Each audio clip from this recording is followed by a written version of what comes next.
স্বার্থপরতার দেওয়াল ভাঙার শক্তি সত্যিকারে মানুষ হওয়ার পথে অত্যন্ত গুরুত্বপূর্ণ।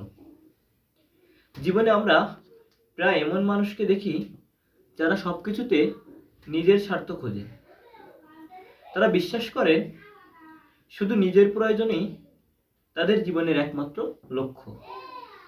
কিন্তু এই স্বার্থপরতা তাদের জীবনকে ক্ষুদ্র এবং সংকীর্ণ করে তোলে।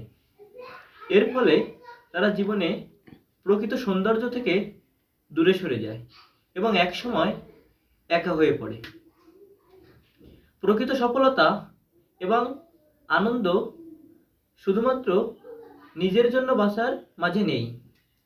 স্বার্থপর মানুষকে প্রায় বুঝতে হয় না যে মানুষ সত্যিকারে শান্তি প্রশান্তি পায় যখন সে অন্যের জন্য কিছু করে।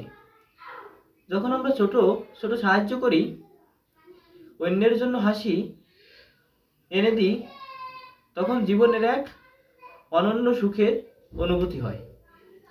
স্বার্থপর মানুষকে বোঝাতে হবে যে মানুষের প্রকৃত মূল্য থাকে তার সহমর্মিতা, তার দেওয়ার ভালোবাসা।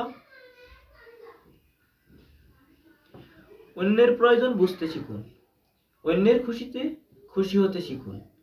যখন কেউ নিঃস্বার্থভাবে অন্যের জন্য কিছু করে, তার অন্তরের দরজা খুলে যায় এবং এক ধরনের প্রশান্তি লাভ করে।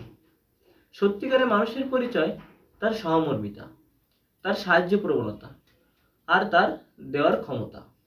নিজেকে বড় করতে হলে স্বার্থপরতার দেওয়াল ভেঙে বেরিয়ে আসুন, কারণ শেষ পর্যন্ত এই পৃথিবীতে নিজের জন্য নয়, বরং একে অপরের জন্য বেঁচে থাকার মধ্যেই রয়েছে আমাদের সত্যিকারের স্বার্থ।